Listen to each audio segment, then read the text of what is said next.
Timothy and Nicole, good afternoon to you. I presume you are doing Eastern time. We're doing Pacific Standard. So good morning here, good afternoon there. Nice to see you and thanks for joining us.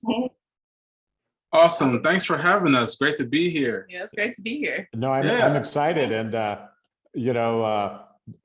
very nice backdrop. So as I've told anyone, before we got on stage, the more I've learned about this world, the more fascinated I am, but I'm still not going to get in one of those beekeeping deals. And,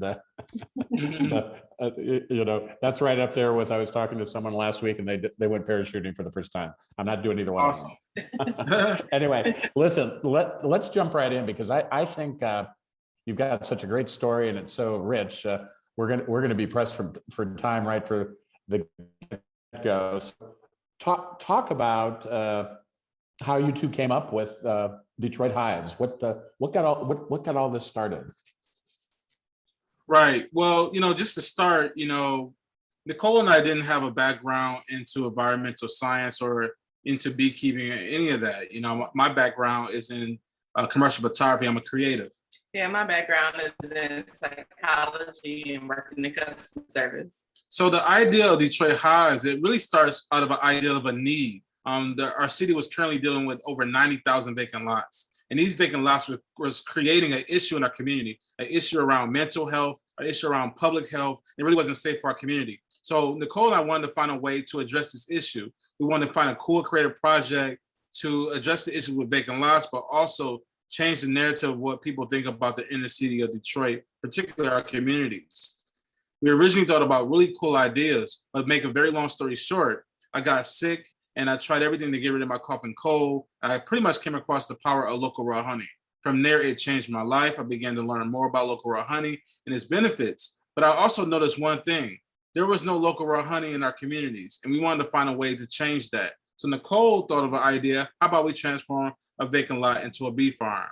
And that's where we began to pollinate the idea of Detroit Hives.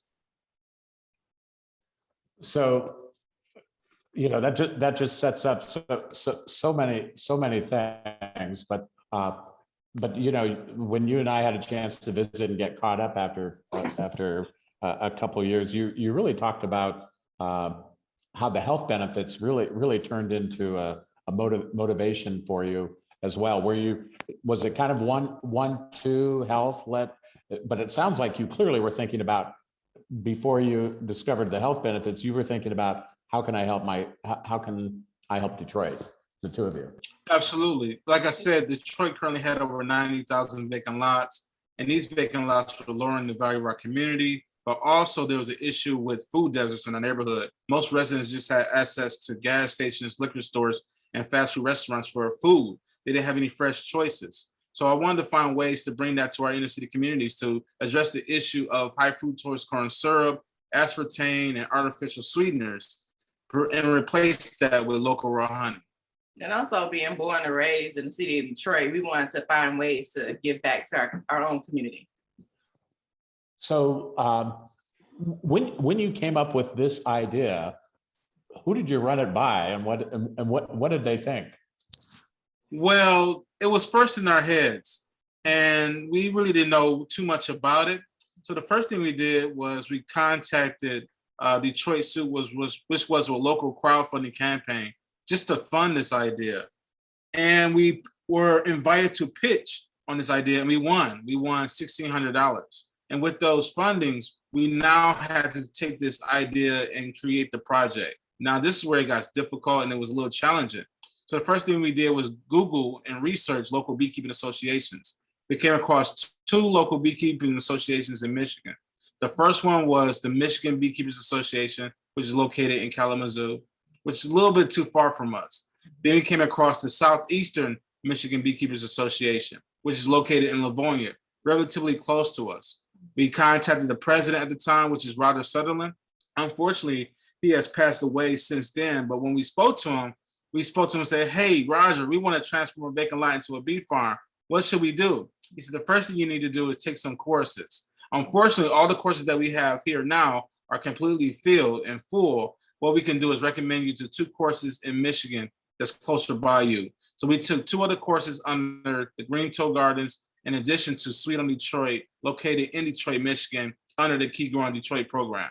We took both courses, became certified beekeepers, and began our project May 23rd, 2017. Starting with our first 3 hives. And fast forward, we now exist in over 20 locations, managing over 50 honeybee hives in the city of Detroit, proclaiming Detroit is the place to be. There you go. We were waiting for some bee humor to break out. So thank you for that. I promised it in the beginning. So somebody had to follow up with that. So you're managing 20 locations. Obviously Detroit Hives has grown. So what's your work consist of today? You started out with, I want to serve the community. You were thinking about the personal health benefits. Now you've got 20 locations. It sounds like you're in growth mode, very entrepreneurial. You've learned about. So what are you doing today, and where's all this going? Well, everything pretty much sums up a business model that we created. It's a triple bottom line solution that provides a social, environmental, and financial impact on our community. Social involves creating community engagement, community development, taking blighted vacant lots, and then creating that space into an inclusive space that's inviting for not only people, but also pollinators. Environmental, where we support the conservation of pollinators. And then also financial, where we work with local restaurants, we work with local community residents to create jobs, so also economic opportunities to maybe sell our local raw honey at local restaurants, or maybe create bee products or create unique things out of our bee products. So when you kind of survey the community, and one of the things I want to share with you, and just a very quick aside, I mean, you happen to know this because you've been out here, but when I was the mayor of Salinas, we actually worked with a number of major U.S. cities on some challenges we all shared, and so Detroit was one, and at the time I happened to meet Dave Bing, and so I would see pictures Detroit, and he was not doing any one-on-one at that point. So I mean, though I already know how that would have turned out, but so I saw, and in fact, it was interesting. I know Detroit even talked about, could we think about urban agriculture? And so, I don't think people really realize how many lots were available, and, really what the impact of some of the challenges Detroit had. So you've got 20 locations now. You had a lot to choose. How did you make the decisions where to go and your placements? And very good. Well, we were very careful in selecting our partnerships and sponsorships. By the way, we partner with the city of Detroit and Detroit Land Bank to buy back many of its vacant lots. But in addition to that, we also partner with urban gardeners, community gardens, and also local schools to continue the support of education and conservation of pollinators. Well, and so not all of our sites are vacant lots. We partner with urban gardens and local schools as well, okay, and universities. Well, and talk a little bit about, because one of the things I've also kind of been intrigued as I've gotten immersed into this topic a little bit, and and I think you've probably heard about people talking about pollinating and planting more flowers. I mean, and how that contributes to the environment. I mean, it's just really a positive impact, and it would seem to me and I'm sure you've already, certainly a lot of folks are talking about the climate change and the environment, and planting more flowers and wildflowers is something that I certainly found that young people in school in particular get excited about. So I'm guessing the next generation, as it were, really is pretty intrigued by your project. Oh, absolutely. Yeah. Well, we're on a mission to inspire and educate the next generation of leaders in sustainability. We find unique ways to captivate them and keep them engaged. And the other thing I was kind of struck by with this issue of it, and and this is a serious comment, but it might be a reflection on my lack of awareness. I think everybody, when they think about the pollinator issue, there's a tendency, as you might imagine, to think rural. How big is this urban movement around beekeeping? And when you first started, were you the pioneers, or did you find you had a lot of company? I know you've been asked to come to other cities. Talk about that movement. Right. I'm glad you mentioned that. So we're not the first to bring beekeeping to the city of Detroit. It currently existed by way of backyard beekeeping. There were many others that had farms where they host hives and they had them in the back. And that's pretty much where, that's pretty much it. When most people thought about beekeeping in Detroit or urban city, it was a don't tell, don't ask, don't tell. It was one of the things that you really wouldn't bring to the forefront. And I think that's what separates us from those that have been beekeeping and brought beekeeping to the city, is that we made it very inviting. We created an educational apiary where we invited those to come out. It was about people and pollinators. It wasn't just about cross-pollination services. It's about engaging with people, plants, and pollinators. And we've been able to host well over 700 honeybee tours at our apiary site that was once a 10-year-old vacant lot that most people overlooked. So one thing that we really do is really find ways to get those people that wouldn't have an interest in bees involved into our world. One of the other things, and I was really impressed when we were kind of getting ready to chat today, where you brought up how this beekeeping Detroit Hives, that there's a direct connection in your thinking, the both of your thinking, to mental health. Can you talk a little bit about that? Because I think that's a really important. It's obviously an important topic. It's for a lot of reasons, but I think your insights are particularly unique. Can you share that? Absolutely, and Nicole, we can definitely go back and forth. But let's start it with this. Yes. When you think about the Detroit Hive story on being sick and trying to find ways to get medicine or look for local foods that can better your health, when you see trash in your neighborhood, when you see blight in your neighborhood, it will first affect you mentally.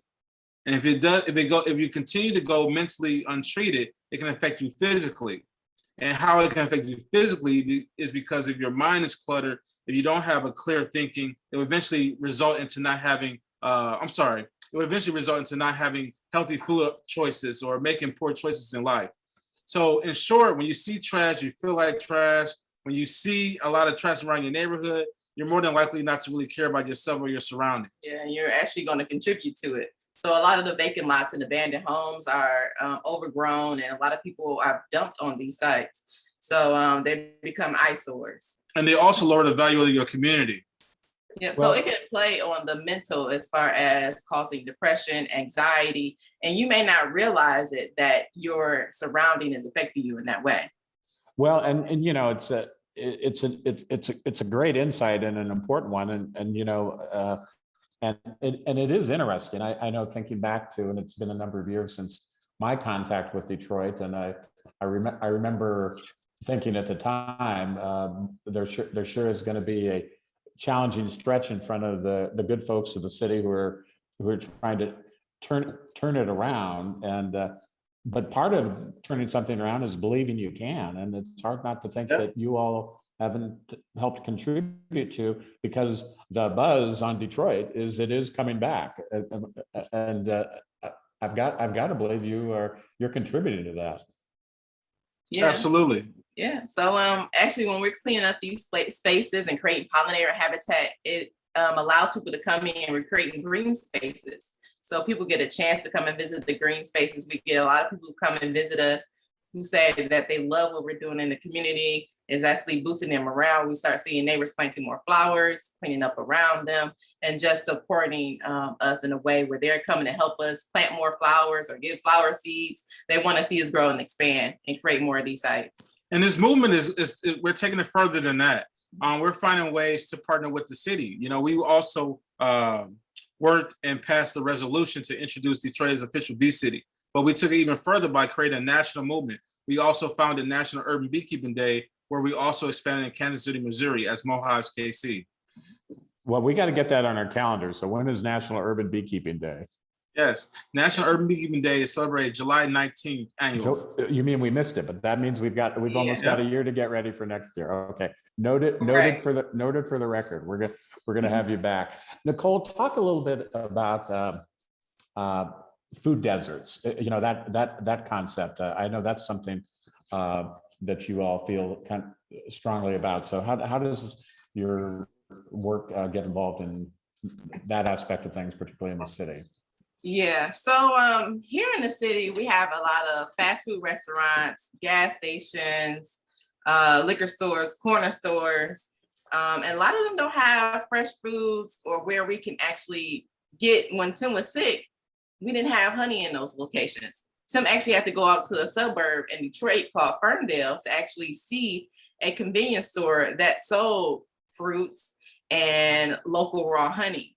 So Detroit is a food insecure city, and us being here, we knew that that's where mostly people get their foods from, is from gas stations or liquor stores. It's not enough gas station, I'm sorry, grocery stores here in the city.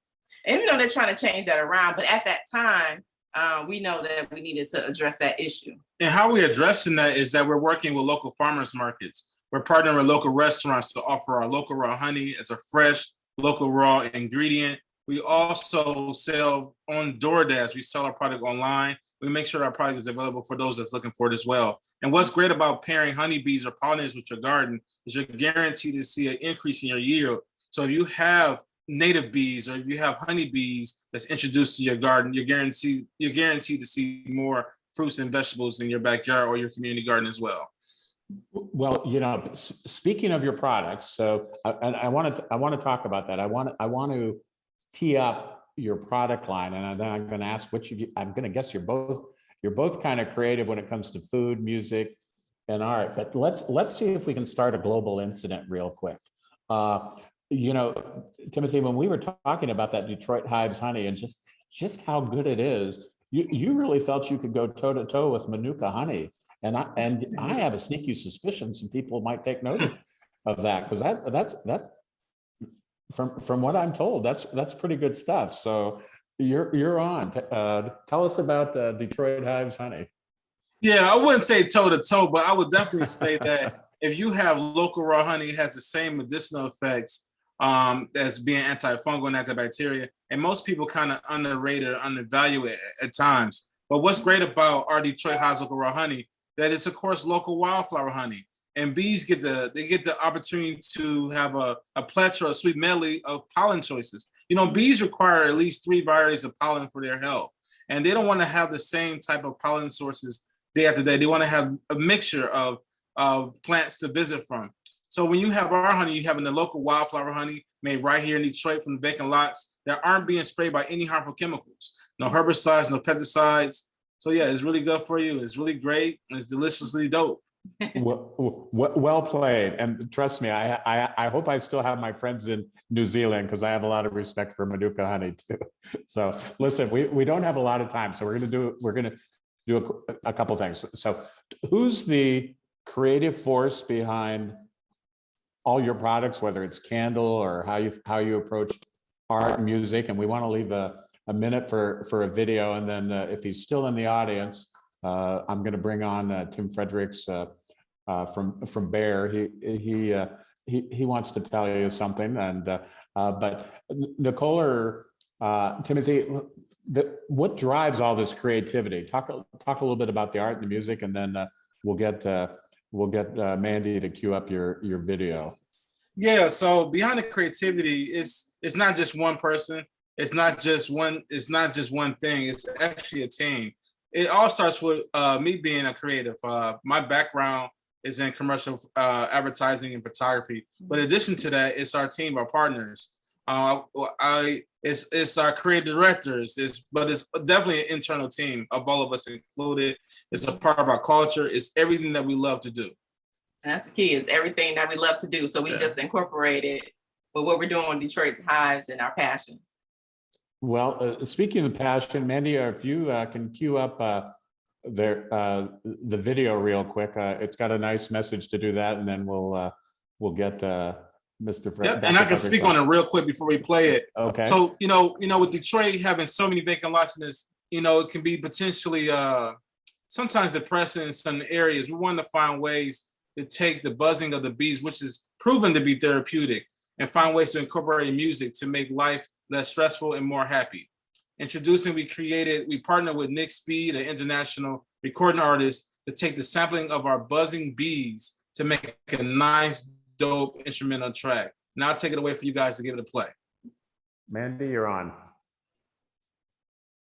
Ooh, the audio. I think the audio is not on. Mandy, are you, Oh, sorry. yep, no, the audio wasn't on. Let's see if we can. Okay, Okay. Now it's on. Thank you. Okay. So, this is Nick Speed from Detroit. I'm an international music producer, DJ, and music artist, and I've had the opportunity to work with Big Sean, Daddy Brown, 50 Cent, Snoop Dogg, the list goes on and on. And today I'm working with Detroit Hives. We're gonna make a dope beat out of the sounds of bees. You know, I was inspired by this old classical song called The Flight of the Bumblebee. So we're gonna put that with a little bit of this, a little bit of that, and we'll see what comes out.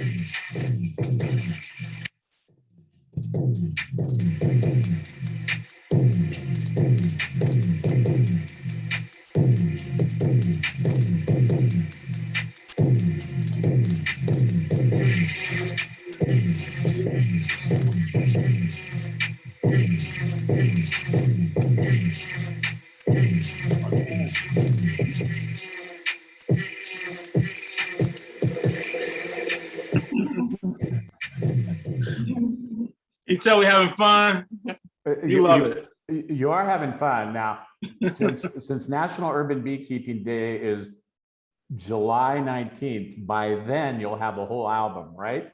Oh, absolutely. All right, and then we'll make sure you get some airtime with that. Let's see. Before we jump, Tim, are you there? Yep, we're here. Okay. Or well, I'm looking for Dr. Tim Fredericks. Are you in the house? If not, I'll cover for him. The good folks at Bayer. There he is, Dr. Fredericks. I think you have something to tell the folks at Detroit Hives. Yeah, Tim and Nicole, I think hopefully we got some good news. You talked a lot about habitat, a lot about forage, and really reviving that Detroit inner city where you're at. And so we do have a couple thousand seed packets we'd like to send you of some native Midwest regional flowers that you could distribute and help with your community outreach and really help drive that mission that you have to sort of beautify and also add forage for your bees throughout the Detroit region.